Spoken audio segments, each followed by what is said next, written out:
Thank you. Thank y'all. Thank all of you. Especially for being here on like one of those early, like long, warm days, when probably like it's a little bit more challenging to be indoors versus like enjoying the beautiful outdoors. So thank you for taking the time to be here to share space with me.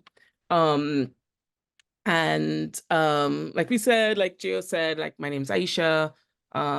She, her, don't mind they, them, and I'm artist and experience designer, artistic director of Intelligent Mischief. We're a multidisciplinary creative studio, and we use art and transformative experiences to unleash the power of Black radical imagination to shape the future. Um, Before we get started, I wanted to talk a little bit about our journey to fugitivity. We were maybe early in 2019, mid 2019, 2020, we were doing some research around Black imagination and world building in particular. And we made this, syllabus. We gathered all of the books and resources and articles we could, really trying to find out like if there was some kind of like codifiable tradition to how Black folks imagine, um, especially how Black folks imagine the future, if there was some kind of like shared, um, sort of ethos or worldview, and whether there was some patterns in terms of methods and approaches. And one of the things that kept popping up and up again and again was the idea of fugitivity and marronage and opacity and so on, which we'll talk more about as we go on. So in that light, I wanted to share some some resources that have really helped to shape our view and our understanding of fugitivity that are in that syllabus that we created for ourselves. One is Queer Times, Black Futures, um, by Kara Keeling. There's a little bit of a typo there. Kara Keeling wrote Queer Times, Black Futures, where she really introduced us to the like almost esoteric understanding of fugitivity and opacity. Um, Opacity being the way in which Black people sort of protect ourselves from being fully surveilled in material and sort of psychological ways. Um, Another source that really informs our thinking on this is On Liberated Zones by Ed Whitfield, which I think I shared for folks ahead of time for folks to read and check out. And he's really talking there about liberated zones, which I think of as a kind of fugitive formation, um, and the ways in which we think about ourselves as becoming the power that we need in order to be free, and distinguishing the activities of becoming the power from the activities of demanding something from those we perceive to have power outside of ourselves. There's also Fugitive Feminism by Akugo Emejulu, where she's speaking about particularly about Black feminism in particular, and the ways in which it um, cultivates a kind of fugitivity from the current system. Um, any work by Saidiya Hartman or Fred Moten, um, work by Ruthie Gilmore, where I feel like she talks a lot about fugitive geographies and space. Um, any writings and articulations by Bayo Komolafe, who's a Yoruba philosopher, who helps us think again about how to be fugitive and from the lens of the trickster. And then this conference called Loophole of Retreat, which was hosted by artist Simone Lee and Rashida Bumbre back in 2023 during the Venice Biennale in Venice, Italy. And what I thought was really interesting about that, I didn't go to it, I just heard about it. I had some friends that went to it. But they created this conference particularly for Black women and femmes. It was called Loophole of Retreat, but it was drawing from this autobiography by someone named Harriet Jacobs. And Harriet Jacobs wrote her own biography in 1861. And she was a formerly enslaved woman. And for 7 years after she had run away and escaped enslavement, she lived in the crawl space. And a crawl space, it's, if folks are familiar, it's not quite an attic. It's like you can't stand up in there. It's the space between the ceiling and the roof. Or if in some cases it's a space right kind of between the floor and the foundation. It's not really a space where you can exist except by lying down. But she lived in there for 7 years. Um, and she described that space as her loophole of retreat. And she said that this space was simultaneously an enclosure and a space for enacting practices of freedom, practices of thinking, planning, writing, and imagining new forms of freedom. And I thought that was particularly inspiring because for her, as she was literally fugitive from the system of enslavement, she found herself in a space that for most of us would be a very constraining space, but she used that as a space for imagining, for dreaming, for writing, for thinking about what her ultimate freedom would be like. And it just felt so indicative of what we were beginning to understand fugitivity to mean. Um, so what I'm going to share is really just then our sort of growing understanding and experiencing of fugitivity over the past few years as we've been studying it and sort of integrating it into our core practice. We've begun certainly to understand and experience fugitivity, therefore, as a core liberation tradition under colonialism, enslavement, and imperialism. So we understand that as long as we don't control the state, as long as we don't, own the power that is attributed to the state, then we need spaces of refuge from the state in order for us to rest, for us to imagine otherwise, for us to preserve our culture and our way of life, and for us to recreate and develop the new world, a world that loves us as Black folks and folks of color, a space for engendering cycles of love and regeneration and interdependence. So we understand that within each period of Black liberation, there would always be a segment of the population that is engaging in fugitive practice, as part of the broader liberation ecosystem. We also begin to understand that fugitivity is also not just completely escaping the system, that there are ways of being of fugitivity that also exist within the system. So recalcitrance, which is kind of like slowing down your work, ignoring the person who is supervising you, sort of making the work possible, like slowing from it as much as possible, sabotaging it, refusing aspects of the work, maintaining opacity, not choosing not to be fully perceived and fully known by the system. So retaining aspects of privacy and interiority for ourselves that the system can never sort of reach its tentacles into. And those are some of the ways in which fugitivity as a way of being might show up even while someone is still operating within the plantation, within the plantocracy, within the sort of corporate white supremacist system as a necessity.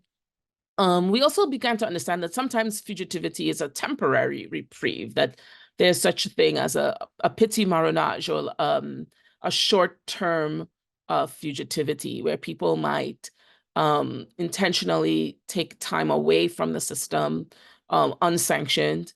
So in the case of our enslaved ancestors, they would temporarily run away from the plantation, and often be those folks that were shuttling resources between the plantation and the maroon societies. And then there's the maroon societies themselves. So the establishment of new and sovereign systems or liberated zones that were entirely outside of the reach of the system, entirely and permanently outside of the reach of the system. So those would be hidden societies founded by enslaved people and often indigenous people, in places that were very difficult to reach by the plantocracy or by the corporations. And they would be referred to as marronage. And I think of like freedom towns or Black neighborhood spaces and ecosystems, self-governing areas as sort of the descendant practices of those spaces. And I mentioned a bit about liberated zones. And community movement builders based in Atlanta defines liberated zones as territories where the masses, the community of people who live in and around a specific area, are in near complete control over their political and socioeconomic destinies because they control the institutions in a specific region, city, town, or state. So just sort of sort of corroborating the idea of maroon societies, Black cities, towns, freedom towns, and neighborhoods that are self-controlled as all a kind of liberated zone, because we are in those spaces almost 100% controlling our political and economic destinies. So with all of that, we began to understand fugitivity as acts of imagining and dreaming, that even taking the time and space to imagine and dream of something other than the current system is a fugitive practice.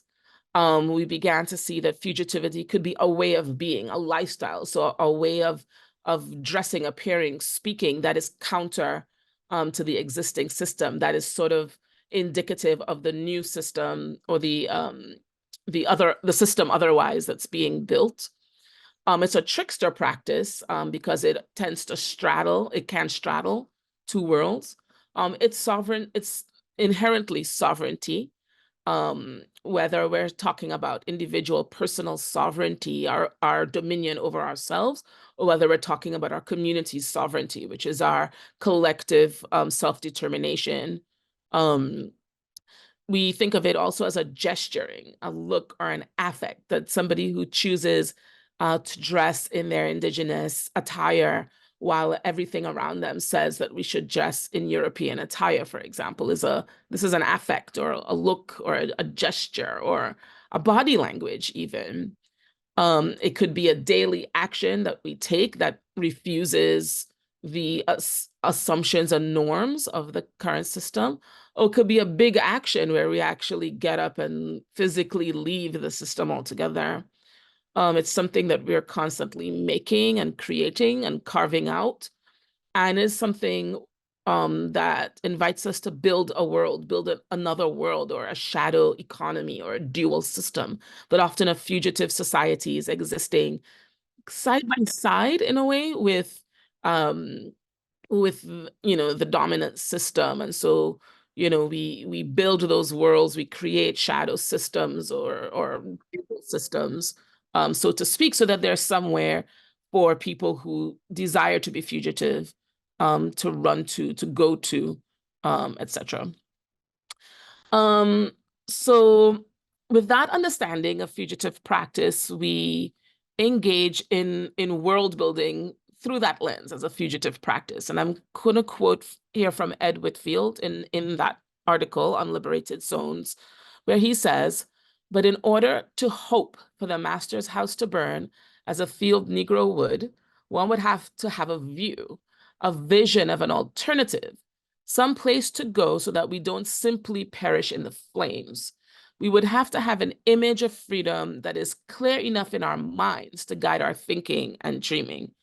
And I really love that quote because in it, he doesn't suggest that it's inappropriate to burn down the current system or to dismantle it, but he says, well, and I think he's speaking through the lens that comes out of or informs the just transition lens, that certainly the current system needs to be dismantled, composted, broken up, some of it destroyed, and some of it sort of upcycled.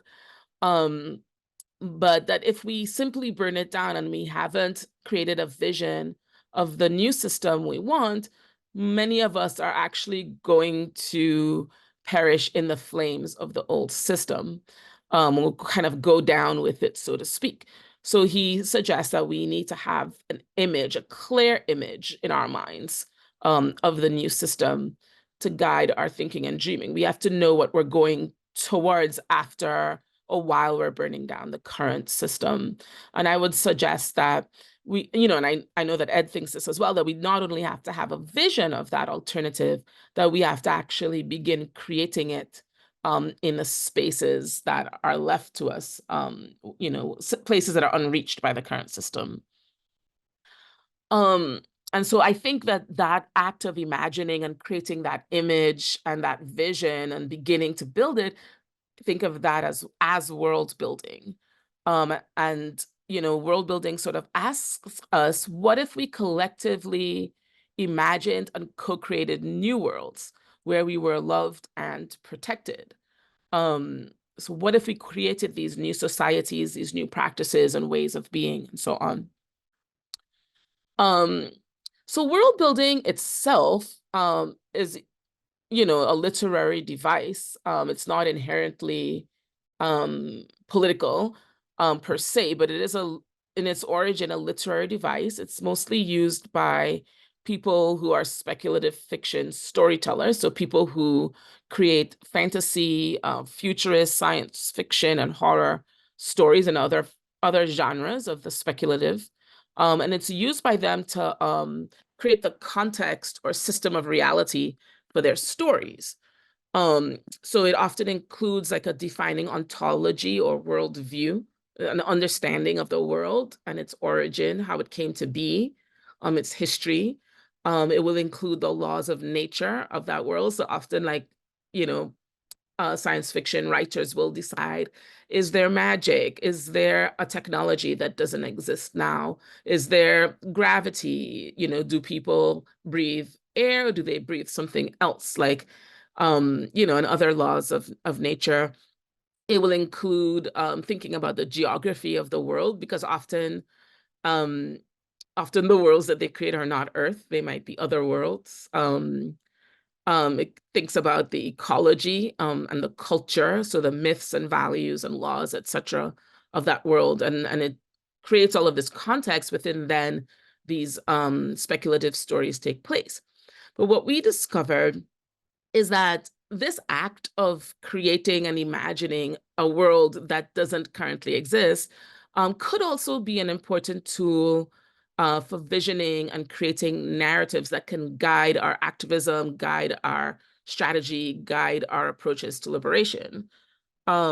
Because in world building, no matter what, we're vividly imagining worlds that we are trying to sort of bring to life. And in the context of social transformation, we're trying to make these worlds real and invite others to co-create them through culture, through policy, and through prefigurative institution building.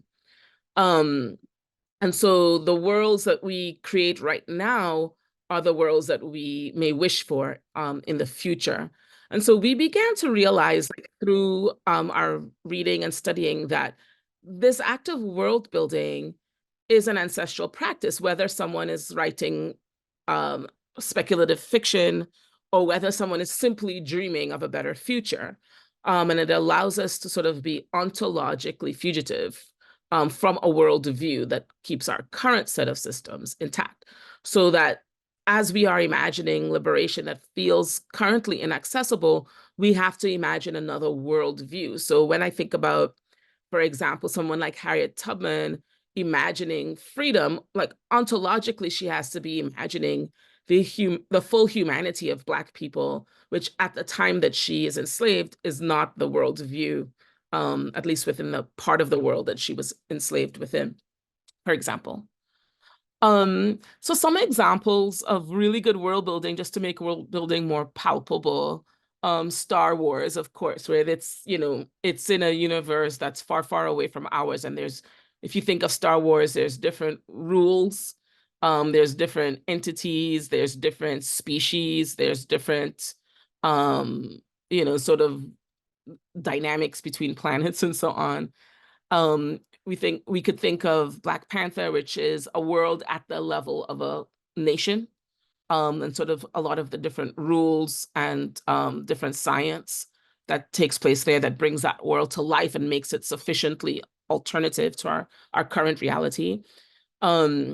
I think of Three Body Problem, This is a world, if anyone's watching it, spoiler alert, it's a world that involves aliens, which we don't 100%, or aliens in a way that most of us have not 100% encountered. So it's not like a historical show. It's certainly like alternative world building. Harry Potter, a world in which magic is at the center. Handmaid's Tale, a world where certainly it's definitely our world with slightly different politics, but politics that are quite quickly becoming close to that world, unfortunately. Um, Hunger Games, Octavia Butler's canon and so on. So we think of any kind of speculative or science fiction, and we can like sort of recognize like the way in which people have constructed those worlds and constructed those realities that then kind of trickle, out to different aspects of those societies. Um, when I think about world building then as fugitive practice, I think about a world building that allows us to create awareness and that gestures to an emerging cultural shift towards a collective vision of the future. So I think of visionary organizing, world building that advances a visionary organizing, world building that imagines a transformed reality, a world that is better and more beautiful, more loving, more uh, cooperative, more regenerative than the one we have now. Um, Worlds that create new forms of organizing and activism, and worlds that allow us to imagine further than our current limitations, and recognizing that our current limitations are often imposed by oppression and they tend to keep us in a constant state of reaction. So there's something sort of cyclical there where our current limitations often restrict us from imagining and from world building because they don't want us to construct a different world, a different society, a different set of relations. So these were just some examples of where we saw world building, not just creating like fantasies or alternatives, but actually being used within intentional social change contexts. So it was really a pleasant surprise for us to find that early on in the Reconstruction era, that there was a lot of speculative fiction being written by movement leaders. So Du Bois wrote speculative and science fiction to kind of work out what kind of society would we have when there's, where uh, people of color, Black folks and white folks are actually equal and are not legally separated or legally sort of maintained into this caste system.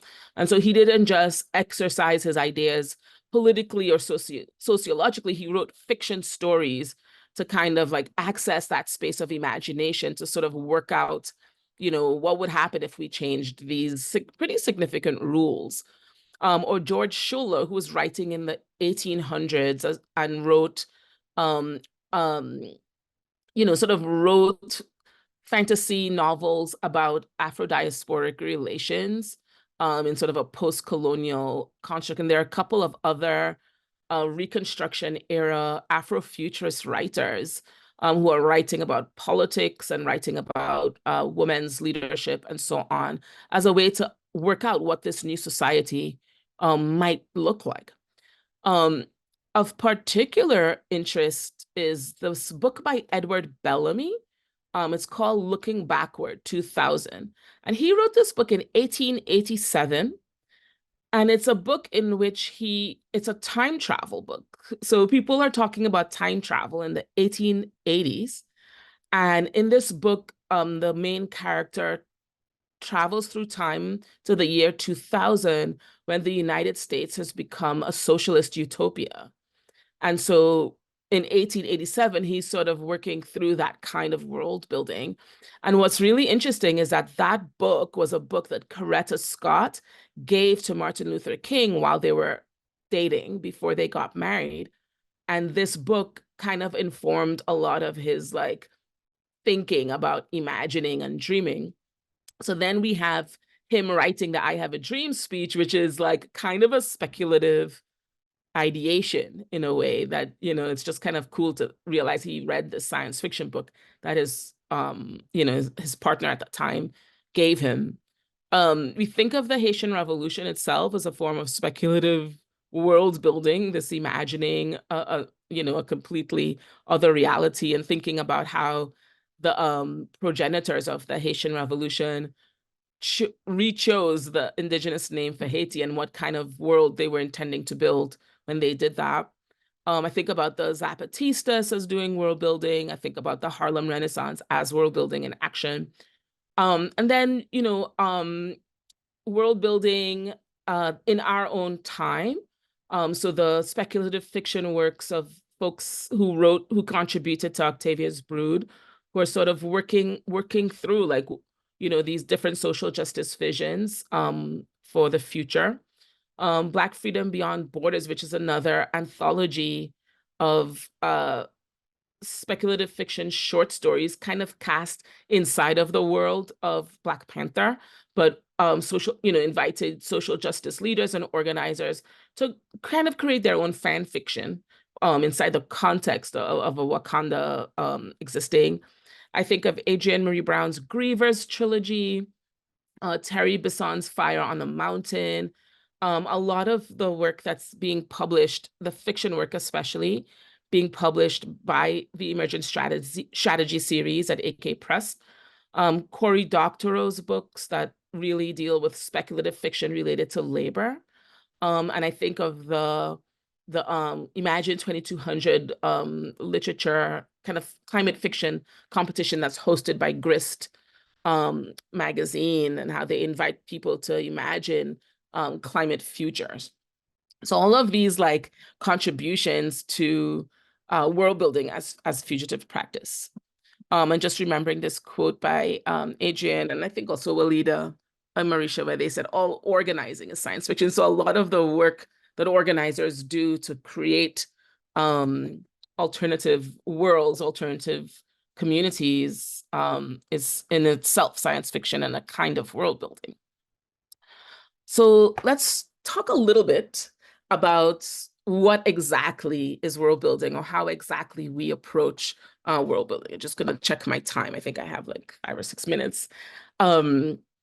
So what we do when we are beginning to build worlds at IM is we always put some sort of premise at the center of our world, some sort of assumption of, what's sort of the keystone to why this world is better, more beautiful, etc. So for us, it's mostly that we want to build worlds in which Black people are thriving, sovereign, and free. In particular, we want to build worlds in which Black people are not just surviving, but thriving, doing well, where everyone's enjoying well-being. We want to build worlds where Black folks are sovereign, both in terms of our bodily autonomy, and also in terms of our community self-determination, and worlds in which we are free to move, free to dress, eat, work, etc., however we desire.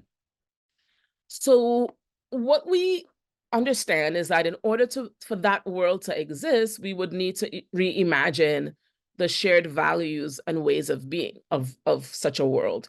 So we might understand that world to be really grounded in values of Black love, Black joy, Black rest, Black time, Black beauty, etc. Whether this world is a world where entirely sovereign world where that Black people, sort of govern unto themselves, or whether it is part of a larger society that is multicultural, we want to reimagine the values and ways of being of those spaces. We want to reimagine the spirit and story that we have returned to our indigenous ways of being, our ancestral practices, our understanding and story of who we are and what we mean to the world, our ritual and our ceremony that honor the sanctity of Black life. So these two elements it's really important to underpin a world with our values, ways of being, and the spirit and cosmology and story, the shared story that governs that world. And then we sort of see that the rest of society, or the rest of that world, gets sort of layered on top of those two things. So then with those intact, we begin to be able to reimagine our places, our landscapes. We can imagine liberated zones and decolonized spaces. We can imagine architectures of liberation. We can imagine, a redefined relationship to land. We can imagine that we get to stay in our neighborhoods and our communities without being displaced. We can imagine that we've healed our relationship to the land. We can imagine that perhaps we're co-stewarding land in relationship with Indigenous peoples, and so on. And then we sort of layer on the reimagined systems and structures. How would our culture and our governance and our economies be transformed? What would it look like if we owned and controlled it all together? What kinds of systems and structures would we then have? What kind of education? What would our relationship then be to labor, to work, to housing, to governance, to decision making? And so on. What kinds of structures and systems would come out of these values, these stories, these places, these relationships and ways of being? So real quick, I'll just touch on some of how that approach has shown up in our work, and then we'll have a chance to chat and kiki a little bit. So we've done this process in a couple of experiences. We've basically created these really elaborate worlds in collaboration with other people, and then attempted to bring these worlds to life. And so our whole ethos now is, how can we create these worlds that affirm these values and ways of being and structures and systems and relations, and then invite people to experience these worlds, to immerse themselves in these worlds. So we created Nation X as a fugitive society. It's a fiction world that we created, that we situated in the Northeast Caribbean, and we decided that it is a world that has never experienced colonialism nor enslavement. So it's a world where traders from West Africa sort of landed on shore of a Taino, an island that was inhabited by the Taino. But this island is protected from being discovered by anyone else, especially people who have the intention to colonize.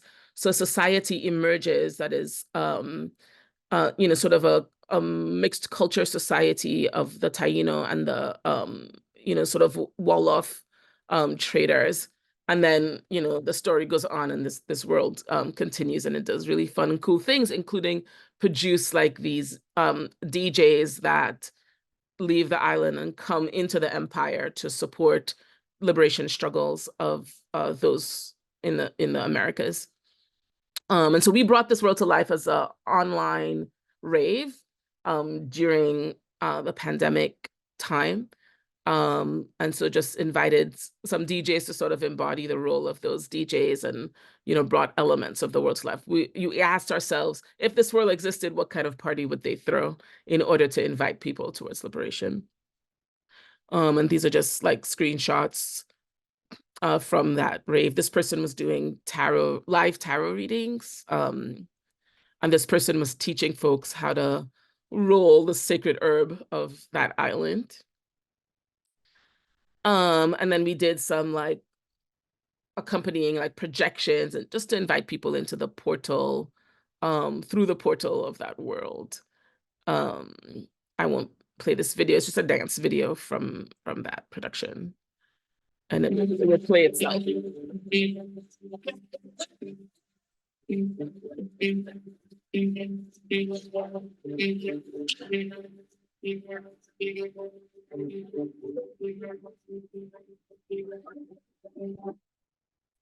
Um, yeah, and then to our pleasant surprise, this online space was accessed by folks all around the world, which is kind of a dream come true for us to be very diasporic in our connections and relationships and considerations. Another world we created, we had the opportunity to do some world building with some young people who were involved with the Carnegie Hall social impact programs, and during their Afrofuturism Festival in 2023. we did some world building, and we co-created with them a world called Afrocosmic Melatopia. And then we brought that world to life with a digital art installation and some 3D projections and other forms of art and a dance party. Because somehow there's always a dance party in our world, which makes sense.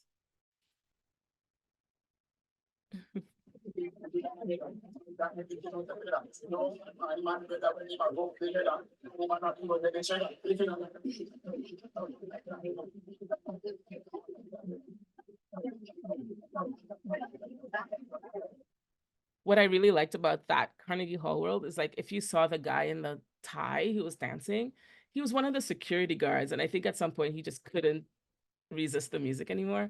And he began like dancing in the party. And that was like, I don't know, those are like measures of success for us. Another world we brought to life recently, fall of 2023, was called Archipelago. And it was an immersive sonic experience. We brought it to life in collaboration with Black Discourse in Memphis, Tennessee. And this world was intended to be a future world in which people from across the African diaspora have remembered that all of our dreaming happens together. And so, we've sort of created this like dream space that honors all of our various like cultures and traditions and ways of being, the ways in which they are intertwined and connected, and the ways in which they are different. And then, of course, ends up in people passing through a portal to a party, because always a party. This is a snapshot of our world building crew, people who were in our writers' room who helped create the world together, create the story, and then our producers who helped us bring the world to life in Memphis.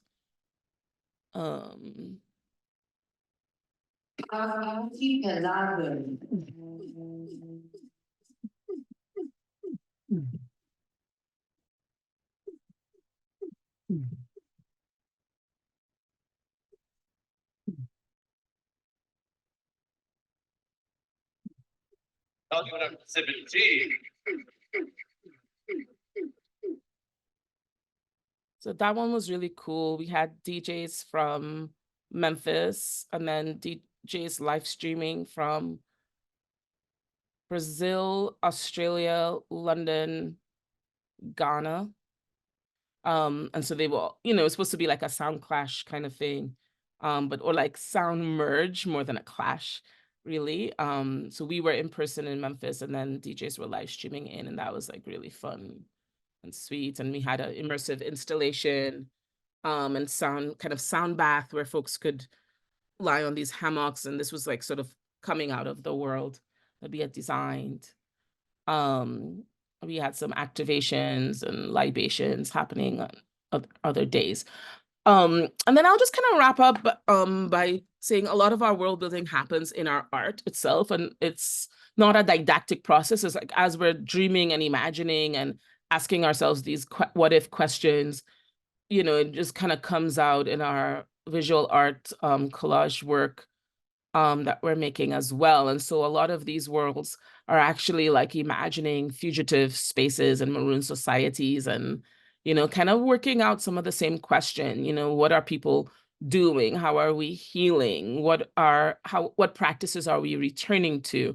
Who's there? Who are we honoring? How are we in relationship with other beings and the land and other parts of creation and so on?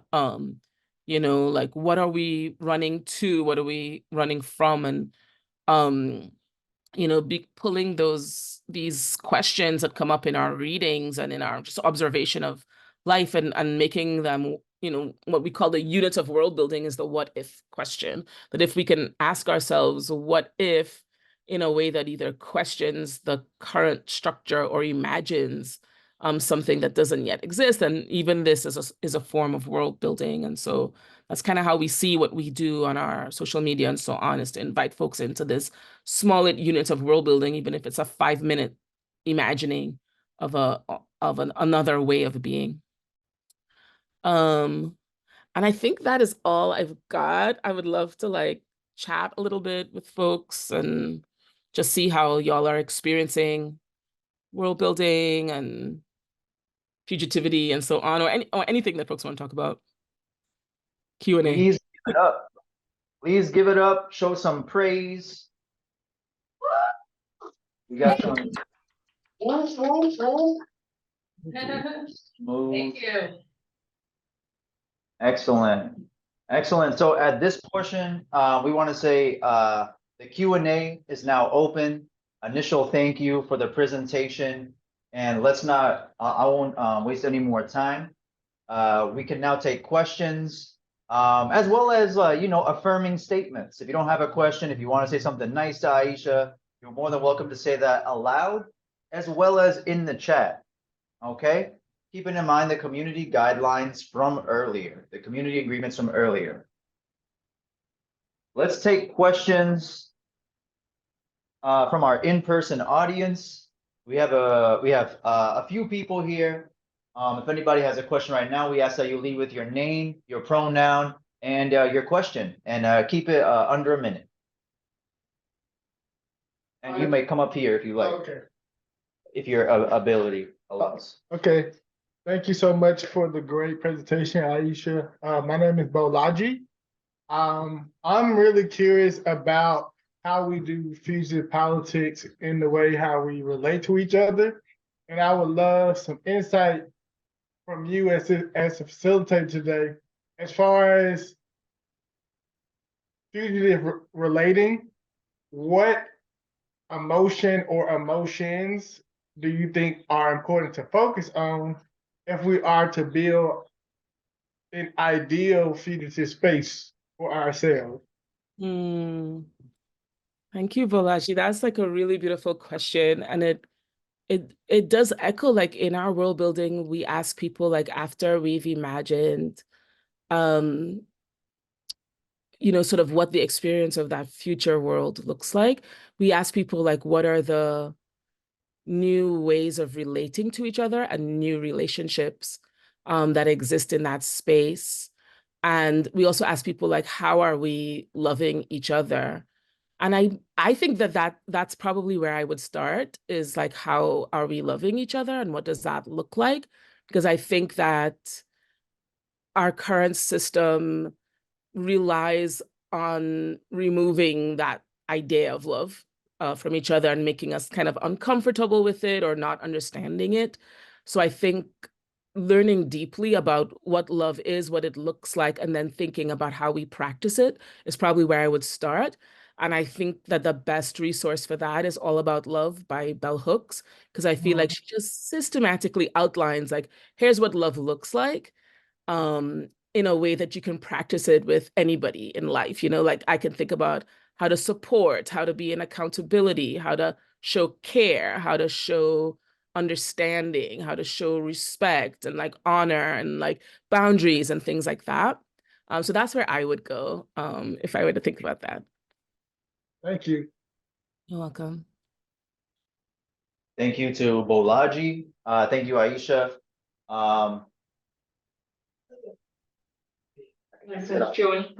Okay, we got another in-person question, and then we'll take the virtual audience. Hello, I'm enjoying some of this great food that was here. Thank you so much for your presentation. My name is Millie. So I came in a little bit late, so I missed a little bit in the beginning, but I have so many questions, so many comments. My sort of personal experience with I guess fugitiveness, or the best that I understand it in the context that is being used today, is that, like, my entire life, I have 3 kids, 16, 21, and 22. And my entire life, I've been trying to escape the Matrix. I'm a Gen Xer, and the Matrix came out when I was a teenager, the movie. And I've been trying to escape the Matrix ever since, like, as long as I can remember. And some of the things I did in order to try to do that was, I was a Rasta. I repatriated to Ethiopia to go live there, bought land, built a house, ended up having to leave there because I was in a toxic relationship. So I'm a DV survivor. Came back here. My son was born out there with no birth certificate. I had to go through the process because I had to escape to get him paperwork and come back to the US. So he ended up with a US citizen born abroad certificate. My second son, I birthed at home, unassisted, no doctors, no midwives, no papers, no birth certificate, no social. His dad and I were supposed to become millionaires and be able to handle everything for him so that he wouldn't need that. None of that actually happened. Him and I aren't together anymore. My son is 16 and I'm struggling right now because I'm asking the US government for his social security number. We tried to go the sovereignty route back in those days, like 15, 20 years ago, 10, 15 years ago. People were asking for $3,000 for a class to teach you how to become free. And I couldn't, I had small children, I couldn't pay that. And I'm like, freedom should be free. I shouldn't, you know, just went through a lot trying to free ourselves from this system. I grow my own food. You know, I've always wanted to be sovereign, be independent, be off the grid. And the older I've gotten and the more I've tried to do it, I've found that it feels almost impossible. Like this system won't let you go. Mm-hmm. My baby's trying to get a summer job right now at the food project, and he can't because he doesn't have a social security number. And they're not letting me get him a social security number because I did not register him for homeschooling, and he's still being homeschooled, and all my kids were homeschooled all the way through. And they're basically not going to give us his social because I don't have like legal schooling records because I didn't want, you know, so it feels very sometimes impossible. You know, it feels right now I'm looking for land so that I could go live off grid, and in searching for land at this point, I'm trying to prepare for my grandkids who are not here yet. I found that there's really no off grid. Every single piece of land I look at, I got to call the county and ask permission on what I can build, you know, can I build a tiny house? Oh, you're not allowed to build something smaller than 800 square feet. Oh, you can only build things this size, or you got to put a septic here. You're not allowed to, and there is no off grid. So I guess my question is, how can we really realistically do this, like for real? And then sort of piggybacking on what the gentleman was just saying, like I feel as a Gen Xer, we're super damaged as Black folks and traumatized. And one of the things in my 20-year experience trying to do this, I've tried to connect with groups of people to like, oh, let's all buy land together. And what I found is that there were so many personality, emotional issues that aren't being addressed that scared me off from trying to now do it with a group. And now I'm trying to do it by myself, which is almost also impossible. But the trauma that we suffer as Black people generationally in our DNA, like that stuff isn't being addressed and is why we can't relate with people. And I almost feel like it would have to be the next generation. Like we could start it but the next generation or maybe the following generation might have been able to filter out the trauma that we are all still dealing with. So that's all. Any of that. But yeah, thank you. Thank you. Thanks for sharing your experience, Millie. Yeah, I feel like you said it. It's like it's is like the system doesn't want you to escape from it. And I definitely don't have any short answers per se. But it makes me curious about, you know, what are those spaces where enough healing has happened, that, you know, that where folks can be sort of, you know, doing that rebuilding together and so on. And I know it's not, I can't imagine that. I know it's not easy to trust community, especially again. It does make me want to put a little like asterisk for Ujima on like future arenas of organizing and some of that supporting some of that healing work, you know, with an eye towards being able to build towards that sort of kind of interdependence that would support that approach to fugitivity. Yeah. Thank you so much, Aisha. While it is technically 7:16, I see we have one more question in the chat. Was wondering if you feel comfortable to spend the next 2 or 3 minutes answering Michelle's question. and then we can conclude for the evening. If there are any other further questions in the chat, we as staff will read them aloud simply for archive purposes. So what you think, Aisha? Sounds good? Yeah, I would love to answer Michelle's question. So I'm just Thank you. reading it now. Michelle asks, can you talk more about the relationship between the dreams of these liberated worlds and physical space and or land? I'm marinating on the work of Kyle T. Mays and the indigenous land back movements globally with regard to this question as an unformed theoretical launch point. Well, one thing that comes to mind for me is thinking about the ecosystem. So much of the work that I do is about just mainly the dreaming, imagining, seeing, envisioning, experiencing, intentionally in relationship to the people that are doing the sort of the economics and sort of land components of this. And I'm seeing a lot of like really interesting still experiments that are starting to emerge.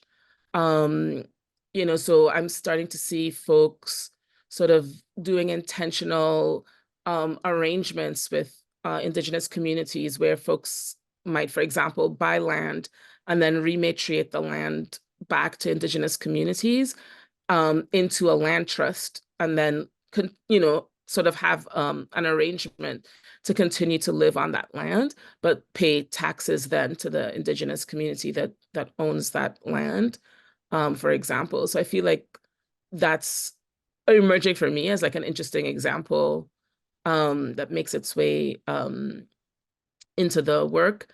And I'm curious about some of the experiments, mostly in upstate, that I've seen mostly in upstate New York, and then in on the West Coast with the Sogorea-Te Land Trust, where they're kind of doing that experiment. But I think some people are doing that experiment individually as well, intentionally giving their land back to indigenous communities and entering into arrangements to live on homes on that land. And I think it's an interesting prospect, for sure. Yeah. Thank you for the question and for the provocations. So I take the questions as provocations, even though like I definitely don't have the answer to them. It's interesting like threads to pull and to learn more about, for sure.